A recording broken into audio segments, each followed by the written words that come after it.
morning, or depending on when you're watching this, good afternoon, good evening, or good night. My name's Ross, and as always told, out of Voice of Radio. So today, I'm here to answer the question which I assume you've all been wondering. Hey, Wossy. That Whimsicott, yeah? Is it any good in the Sword and Shield metagame? And the answer is, you know what? It just might be. Whimsicott GX has been a card that has been on the fringes of greatness pretty much ever since it came out. You go to big tournaments, there's always one person playing Whimsicott. It's actually seen a bit of play and success in Japan and over here. It's not taken down giant tournaments, but it has proven to be kind of fun. But we've got a fairly significant update to the deck with Sword and Shield, and I kind of pride myself on giving you a pretty comprehensive list of decks. That's not to say that every single deck here is going to go and win a tournament instantly. It is to say I'm bringing you good, proven, tested deck lists for essentially every deck I can, so that if you're thinking, oh, I want to play Whimsicott in a Sword and Shield metagame, well, good news. Here's a pretty gosh darn good starting point. Now, Whimsicott GX has two great things about it. Now, the GX attack is alright. 1 fairy energy, search for 5 cards, put them in your hand. It's fine, it's not stunning. It's good at a push. But the ability, the wonderfully named Fluffy Cotton, says that if any damage would be done to this Pokemon by attacks, you flip a coin, and if heads, you prevent that damage. Which means that 50% of the time your opponent can't even touch you. That's kind of phenomenal. Then for 1 fairy energy minimum, you do 10 damage, but 30 more for each energy attached to this Pokemon. So if you compile a whole bunch of energy onto Whimsicott, you get a Pokemon that is absolutely smashing, and there's only a 50% chance your opponent can actually touch you and do any damage. That sounds like an awful lot of fun. And it is. And that is still the basis of the deck. The basis of the deck is still pile energy on Whimsicott, hope your opponent flips tails. But we've got some new tricks. And one of the new tricks we're playing here is Drizzle, not Inteleon. Although honestly, right, if I'm playing this deck, I am finding room for at least 1 copy of Inteleon. You see, Inteleon, when you evolve up into it, lets you search your deck for any 2 trainer cards and put them into your hand. Drizzle has the same ability, except you search your deck for any 1 trainer card and put it into your hand. So it's not as good, but it's also playing around for stage 1 rather than a stage 2. My theory here is very simple. If I'm going to have a stage 1 Drizzle on my bench, then I can draw into an Inteleon, and then I evolve that 1 card, and then I get searched for any 2 trainers. That seems like fun, but you don't have to. And this deck doesn't, is kind of my point. Now, the other new card we see from Sword and Shield is Indeed EV. You see, Indeed EV lets you, once during your turn, heal 20 damage from your active. So your opponent isn't hopefully KOing Whimsicott every turn, which gives you a bit of time to start healing. But it's also got the attack Psychic, 10 damage base, plus 60 for each energy attached to your opponent's active Pokemon. So if they pile a bunch of energy on, Indeed EV can be really, really good here. We like Indeed EV.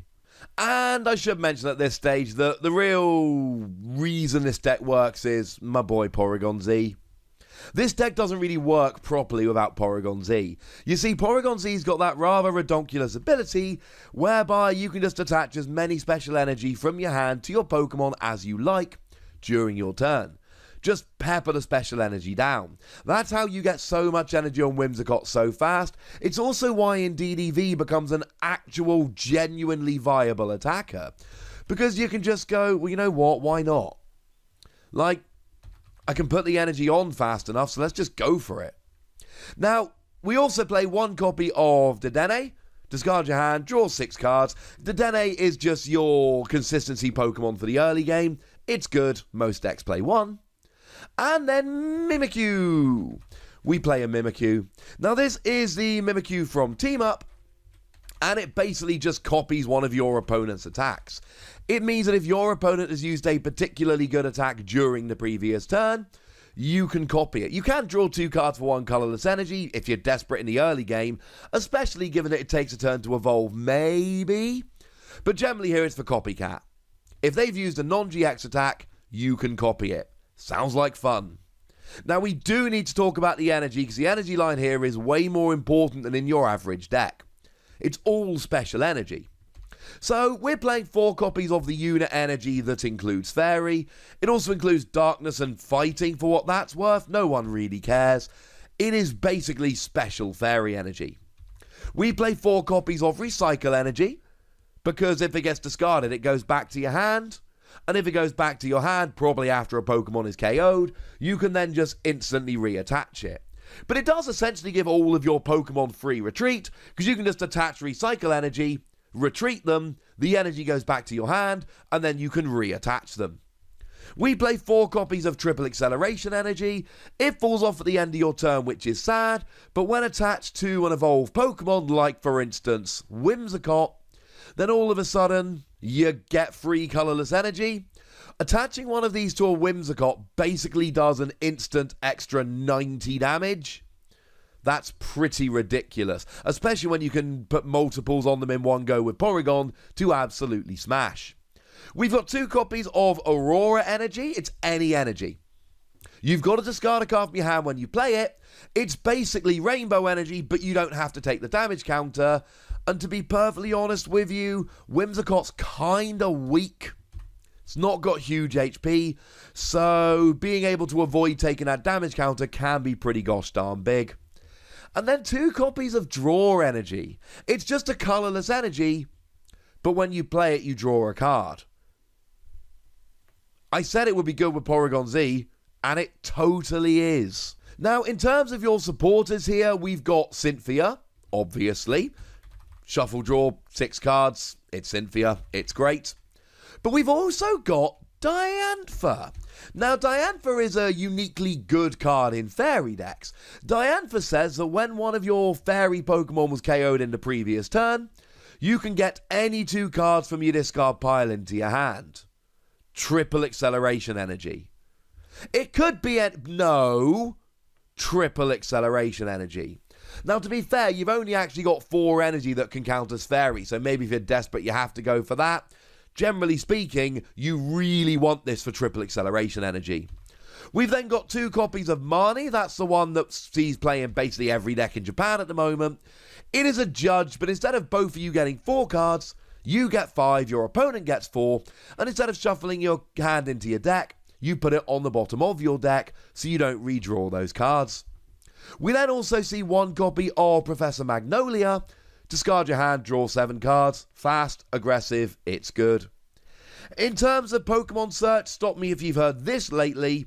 We're playing Quick Search to get our basics, and Evolution Incense to get our Evolution Pokemon. There we go.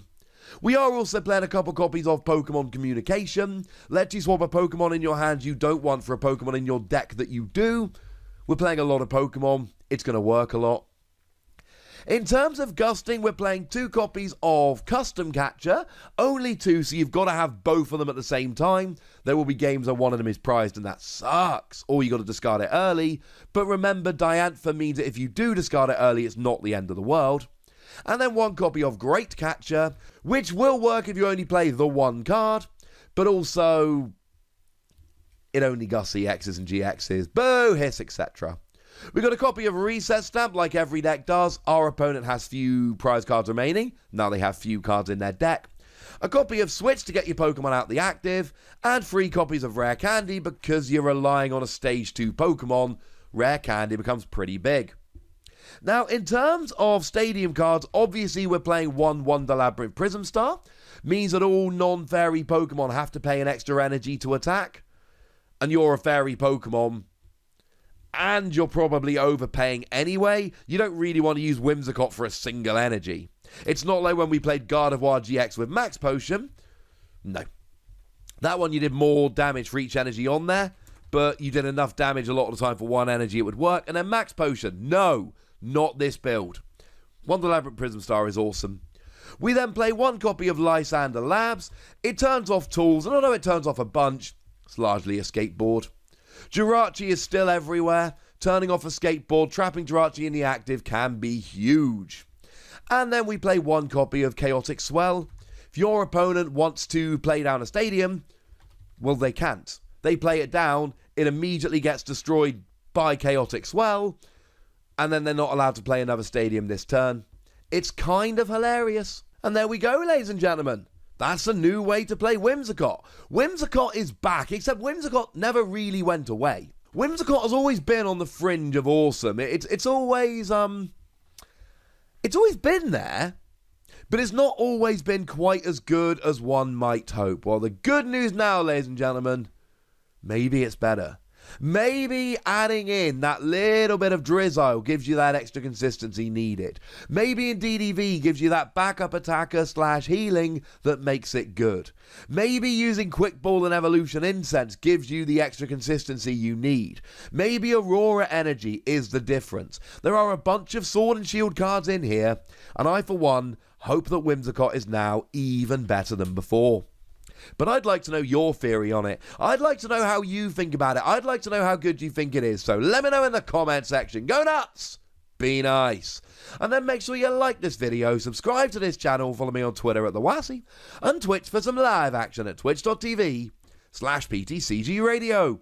If you want to support the channel, get some bonus podcasts and all that good stuff, head on over to patreon.com/PTCGRadio, where you can do exactly that.